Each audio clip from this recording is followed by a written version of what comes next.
धम्मसंहिता YouTube चॅनलमध्ये आपणा सर्वांचं स्वागत। संविधान प्रबोधन मालिकेच्या आजच्या चौथ्या पुष्पाचा विषय भारतात आधुनिक संविधानाचा प्रारंभ हा आहे। या विषयाचे स्पष्टीकरण असे की ब्रिटिश पार्लमेंटने ईस्ट इंडिया कंपनीला भारतात व्यापार व त्या माध्यमातून तेथील सत्ता हस्तगत करण्यासाठी सनदी कायद्याद्वारे अधिकार दिले होते।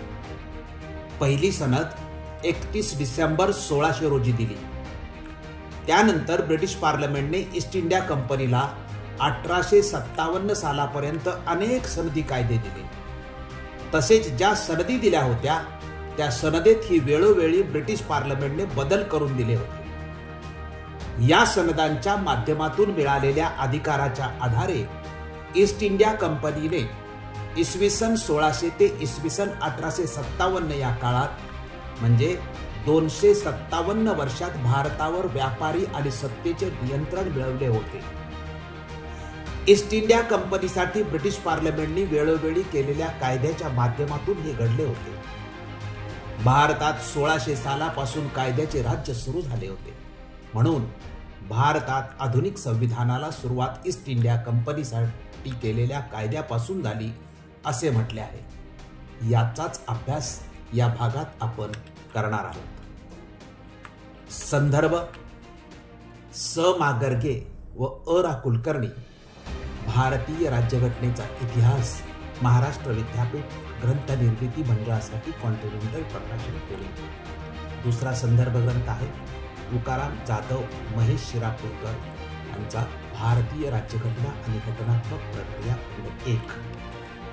तिसरा संदर्भ आहे ॲडव्होकेट विवेक घोटाळे, विद्यार्थ्यांसाठी भारतीय राज्यघटना, युनिक फाउंडेशन पुणे। या विषयाच्या स्पष्टीकरणाचे मुद्दे पुढील प्रमाणे आहेत। 1. आधुनिक संविधान संकल्पना। 2. युरोपियन देशात परराष्ट्र व्यापाराचे महत्त्व। 3. भारताचा व्यापार हस्तगत करण्यासाठी युरोपीय राष्ट्रांमध्ये स्पर्धा। चौथा मुद्दा ईस्ट इंडिया कंपनीची स्थापना। 5. कंपनीच्या कारभाराचे टप्पे। 6. व्यापाराचा बुरखा पांघरलेली कंपनी। 7. ईस्ट इंडिया कंपनीला मिळालेले संविधानिक अधिकार। 8. हस्तगत केलेल्या राज्यावर कायद्याद्वारे नियंत्रण। 9. इंग्रजांच्या कायद्यावर भारतीयांची प्रतिक्रिया। 10. परिस्थितीनुसार कायद्यातील बदल। या सर्व मुद्द्यांचे स्पष्टीकरण आपण या भागात करणार आहोत। स्पष्टीकरणाचा पहिला मुद्दा आधुनिक संविधान संकल्पना हा आहे। याचे स्पष्टीकरण असे की जगातल्या आधुनिक संविधानाचा पाया म्हणून ब्रिटनमध्ये झालेल्या 1215च्या मॅग्ना कार्टाला मान्यता दिली जाते। याचाच आधार घेऊन ब्रिटनमध्ये कायद्याचे राज्य सुरू झाले होते। तशाच प्रकारे ब्रिटिशांनी जगात ज्या ज्या देशात आपल्या वसाहती स्थापन केल्या त्या देशात त्यांनी पार्लमेंटद्वारा कायदे करून राज्यकारभार केला। भारतात ही विविध कायद्यांच्या द्वारा सत्ता प्रस्थापित करून राज्यकारभार केला आहे। याच कायद्यांचा प्रभाव पुढे भारतीय संविधान प्रक्रियेवर झालेला आढळतो।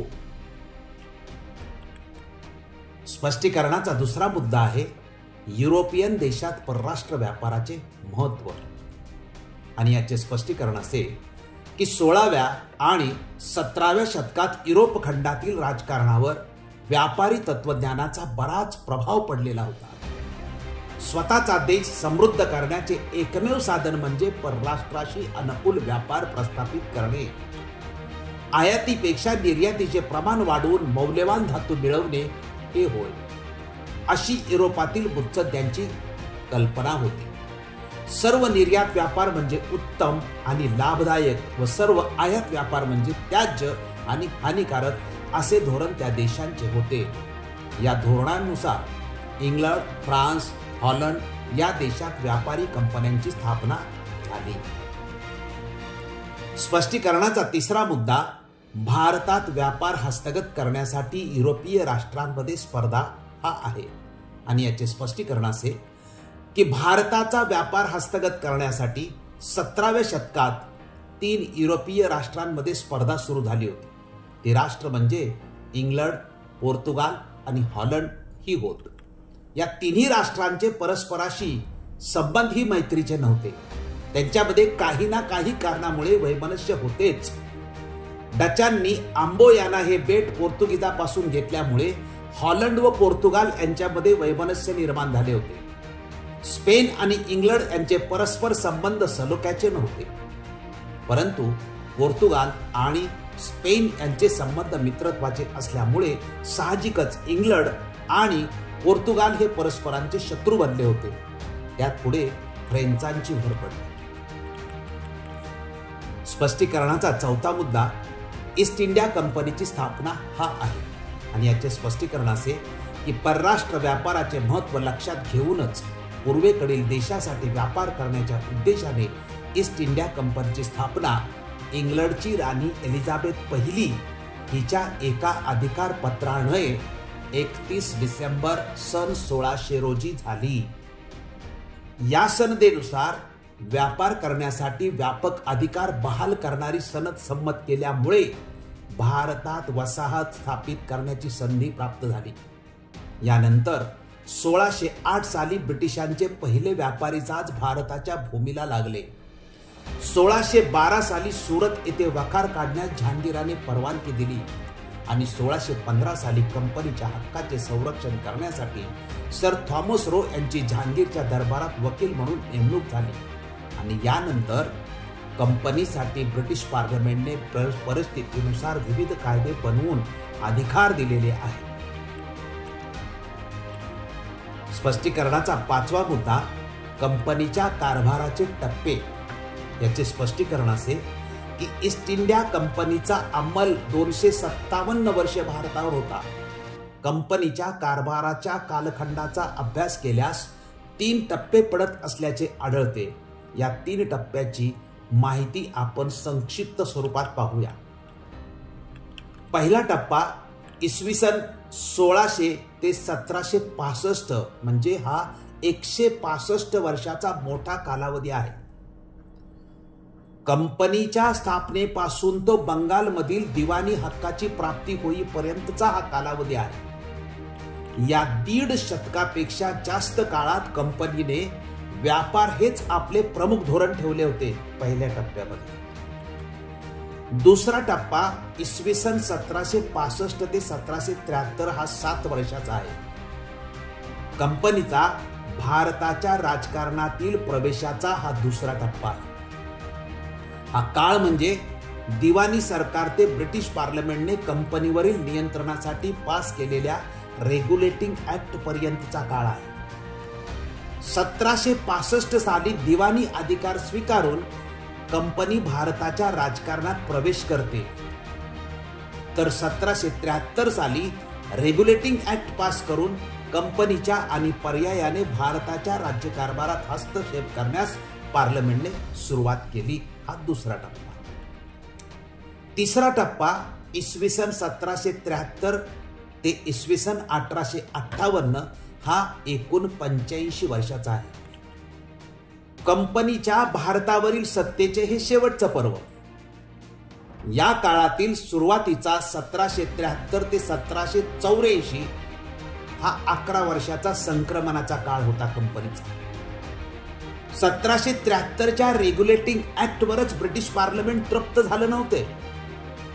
ब्रिटिश पार्लमेंटला कंपनीच्या राजकीय राज्यकारभारावर नियंत्रण आणावयाचे होते. त्यासाठी 1784 साली पार्लमेंटने पीठचा कायदा पास करून भारतावर कंपनी बरोबरच आपलेही नियंत्रण प्रस्थापित केले. कंपनीचे क्षेत्र व्यापारापुरते मर्यादित करण्यात आले आणि विलायत सरकारने राजकीय नियंत्रण आपल्या स्वतःकडे घेतले. यामध्ये मग 1793चा सनद कायदा, 1813चा सनद कायदा, 1833चा सनद कायदा, 1853चा सनद कायदा एवढे कायदे केले. इसवी सन 1853 साली कंपनीची व्यापारी मक्तेदारी संपूर्णतया नष्ट करण्यात आली. 1857च्या हिंदी सैन्याच्या उठावानंतर कंपनीचा संपूर्ण कारभारच गुंडाळण्यात आला आणि 1858 सालापासून विलायत सरकारचा एकछत्री अंमल सुरू झाला. अशा प्रकारे ईस्ट इंडिया कंपनीचा 1600 सालापासून ते 1858 सालापर्यंत म्हणजेच 1857च्या बंडापर्यंत जवळजवळ 257 वर्षाचा कालखंड आहे. या कंपनीने भारतावरती व्यापाराच्या माध्यमातून साम्राज्य प्रस्थापित केले.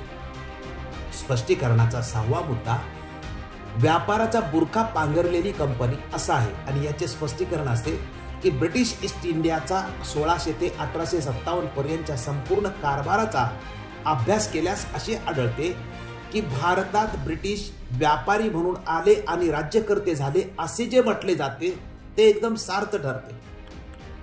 वॉरन हेस्टिंग्जवरील अभियोगाच्या प्रसंगी ब्रिटिश मुत्सद्दी एडमंड बर्क याने अत्यंत मार्मिकपणे उद्गार काढले होते.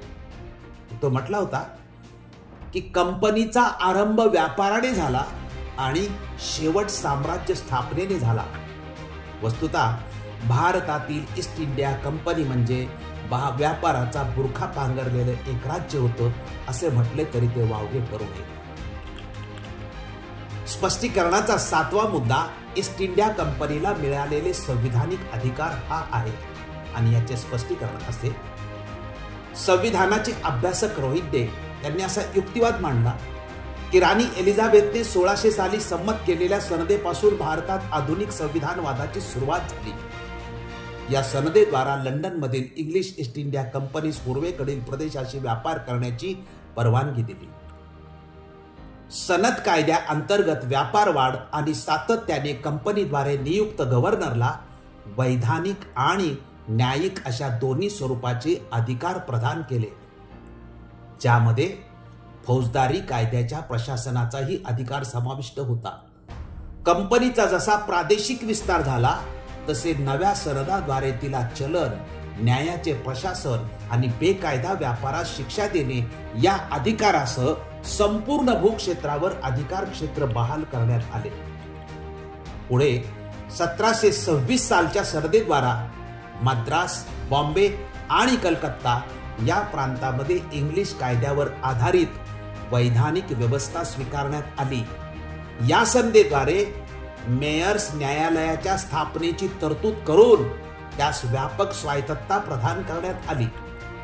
या सनदेने कंपनीच्या गव्हर्नरला अमेरिकेतील रॉयल गव्हर्नर प्रमाणेच वैधानिक अधिकार देण्यात आले. उपरोक्त न्यायालयात खुद्द कंपनीच्या विरोधात मोठ्या प्रमाणात केलेले न्यायिक दावे पाहता लिखित स्वरूपाची सनद ही शासकीय यंत्रणेसाठी अधिसत्तेचा स्रोत आणि त्यावरील मर्यादाही ठरली. कंपनीने 1757 सालच्या प्लासीच्या लढाईत मिळवलेला विजय तिच्या भारतातील कार्यविस्तारासंदर्भात निर्णायक वळण देणारी घडामोड ठरली. कारण या विजयामुळे कंपनीला बंगाल, बिहार आणि ओरिसा या प्रदेशातील दिवाणीचे अधिकार प्राप्त झाले. त्यानंतरच्या लष्करी विजयांनी ईस्ट इंडिया कंपनीचा काही शहरापुरता असलेला कार्यविस्तार एका महाकाय क्षेत्रीय अधिसत्तेत रूपांतरित झाला. अशा रीतीने 18व्या शतकाच्या अखेरीस कंपनीने दमनकारी स्वरूपाच्या प्रशासकीय आणि वित्तीय प्रक्रिया हाती घेण्यास सुरुवात केली होती. स्पष्टीकरणाचा 8वा मुद्दा हस्तगत केलेल्या राज्यावर कायद्याद्वारे नियंत्रण हा आहे आणि याचे स्पष्टीकरण असे की इंग्रजांनी या देशात आपली सत्ता प्रस्थापित करताना कोणत्याही राज्यघटनेचा आधार घेतला नव्हता. तसा आधार घेऊन त्यांना राज्य हस्तगत करणेही शक्य नव्हते. पण जसजशी त्यांची सत्ता निरनिराळ्या प्रदेशावर प्रस्थापित होऊ लागली तसतसे त्यांना त्या प्रदेशासाठी नवे कायदे आणि नव्या प्रथा अंमलात आणाव्या लागल्या. त्यासाठी त्यांनी इंग्लंडमध्ये त्या काळी प्रचलित असलेल्या कायद्याशी मिळते जुळते कायदे भारतात चालू केले. परिस्थितीप्रमाणे त्या कायद्यात बदल केले आणि त्याबरोबरच आपली सत्ता अधिक दृढ कशी होईल याची तरतूदही करून ठेवली. साम्राज्य सत्तेचा पाया घालण्यासाठी आणि त्याचबरोबर येथील समाजाचे आर्थिक शोषण करण्यासाठी त्यांना जे जे करणे आवश्यक वाटले ते त्यांनी कायद्याचा अंमल बसवून साध्य केले. स्पष्टीकरणाचा 9वा मुद्दा इंग्रजांच्या कायद्यावर भारतीयांची प्रतिक्रिया हा आहे. आणि याचे स्पष्टीकरण असे की इंग्रजांची सत्ता या देशात एक एक कायदा अंमलात आणीत होती आणि त्याच वेळी भारतीय जनतेत त्याची प्रतिक्रिया कशी होते हेही आजमावित होती. इंग्रजांच्या कायद्याला विरोध करण्याची प्रवृत्ती आरंभापासूनच या देशातील लोकांनी दाखवली. कधी परकीय सत्तेची चीड व्यक्त करण्यासाठी तर कधी आपला स्वार्थ साध्य करण्यासाठी अशी प्रतिक्रिया व्यक्त होत होती. या प्रतिक्रियेमागील हेतू कोणताही असो, ती व्यक्त झाली की इंग्रज तिला दडपून टाकण्याचा प्रयत्न करीत होते. ते अशक्य झाले तर तिला निराळे वळण देऊन आपल्या सत्तेचे वर्चस्व दृढ करण्यासाठी राखण्यासाठी नवे कायदेही तयार करीत होते.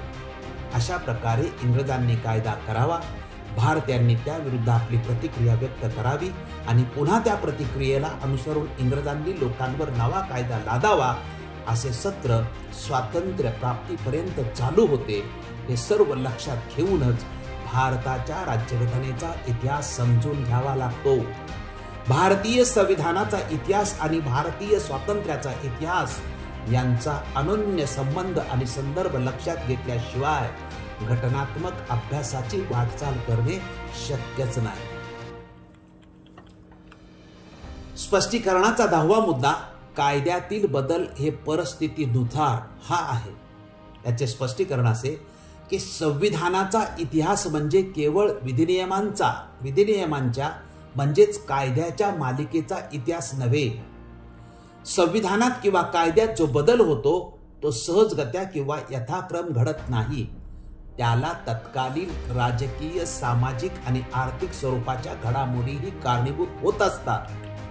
भारताच्या घटनात्मक बदलांच्या संदर्भात असे म्हणता येईल की इंग्रजांनी येथे जे राजकीय पारतंत्र्य निर्माण केले आणि जी आर्थिक आपत्ती उत्पन्न केली त्यांना दूर करण्यासाठी स्वातंत्र्याची आंदोलनेही सुरू झाली आणि मग ते उद्रेक हाणून पाडण्यासाठी इंग्रजांकडून अधिक प्रखर कायदेही बनवण्यात आले.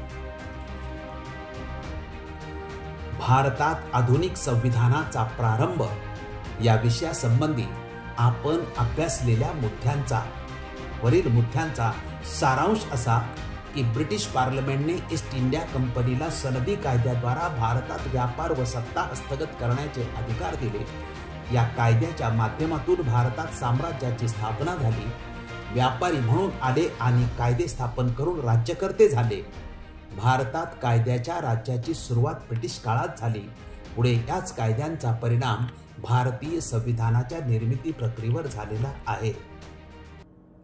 आपण भारतात आधुनिक संविधानाचा प्रारंभ या विषयाची जी माहिती लक्षपूर्वक ऐकली व पाहिली त्याबद्दल आपणा सर्वांचे मनपूर्वक आभार मानतो. आपण हा व्हिडिओ जास्तीत जास्त लोकांपर्यंत पाठवून संविधान प्रबोधन मालिकेला यशस्वी करण्यासाठी सहकार्य करावे ही विनंती. धन्यवाद.